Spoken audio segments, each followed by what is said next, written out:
नमस्कार बंधू भगिनींनो, आजच्या व्हिडिओमध्ये आपण शेतकऱ्यांसाठी आनंदाची बातमी आहे आणि त्याबद्दलच या व्हिडिओमध्ये माहिती घेणार आहोत. सर्वप्रथम माहिती आहे नमो शेतकरी, जी की राज्य सरकारची शेतकऱ्यांसाठीची योजना आहे त्याच्या हप्ता वितरणाबद्दल. तर दुसरी बातमी आहे पीक विमा वितरणाबद्दल. तर आपण सर्वप्रथम नमो शेतकरीचा हप्ता वितरण आहे याबद्दल माहिती घेऊयात. नमो शेतकरी हप्ता वितरणासाठी राज्य सरकारच्या वतीने वृत्तपत्र प्रसिद्धीसाठी एक पब्लिश केलेले डॉक्युमेंट आहे ते आपण आता बघूया. शेतकऱ्यांना निश्चित उत्पन्न देण्याकरिता केंद्र शासनाने प्रधानमंत्री किसान सन्मान निधी म्हणजेच PM किसान योजना फेब्रुवारी 2019 पासून सुरू केली आहे. या योजनेच्या निकषानुसार सर्व पात्र शेतकरी कुटुंबास पती पत्नी व त्यांच्या 18 वर्षाखालील अपत्य यांना 2000 प्रति हप्त्याप्रमाणे 3 समान हप्त्यात म्हणजे प्रतिवार्षिकी 6000 रुपये दिलेले आहेत. तर जे कोणी या योजनेसाठी पात्र होते ते सर्व पात्र लाभार्थी घेऊन राज्य सरकारने नमो शेतकरी योजना सुरू केली होती. नमो शेतकरी महासन्मान योजना सुरू केली होती. तर हे त्यांनी इथे सांगितलेले आहे. तर आतापर्यंत एकूण 5 हप्ते वितरित झालेले आहेत. म्हणजेच काही लोकांचे 1-2 हप्ते 4-5वा हप्ता वितरण राहिला होता, तोही हप्ता जमा करण्यात आलेला आहे. आपण इथे बघूया ते. आज अखेर नमो शेतकरी महासन्मान निधी योजनेअंतर्गत एकूण 5 हप्ते वितरित करण्यात आले आहेत.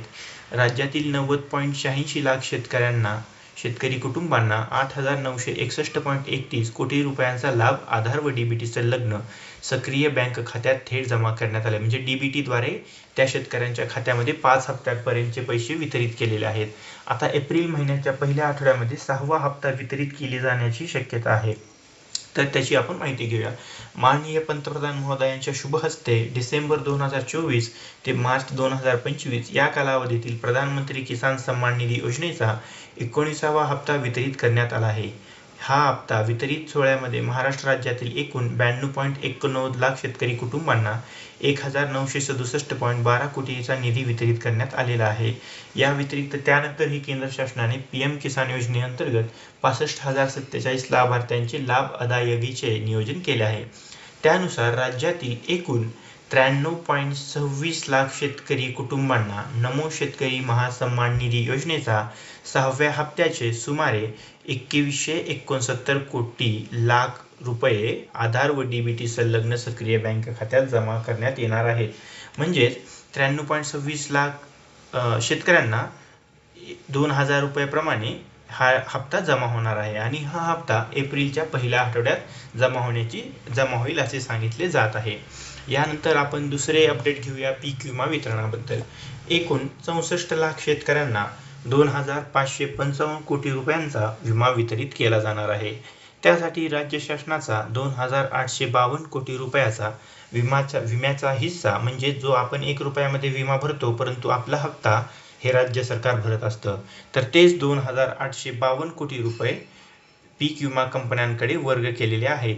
यामध्ये हा विमा 2022च्या खरीपचा, 2023च्या खरीपचा आणि प्रामुख्याने खरीप 2024चा वितरित केला जाणार आहे.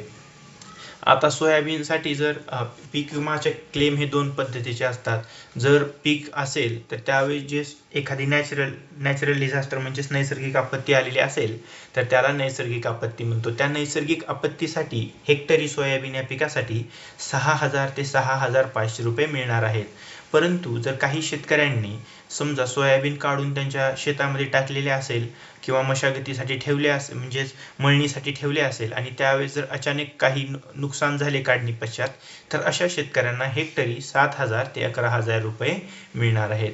आपल्याला हा व्हिडिओ कसा वाटला? आपल्या काही क्वेरीज, काही प्रश्न असतील तर तुम्ही आम्हाला कमेंट बॉक्समध्ये नक्की कळवा किंवा विचारा.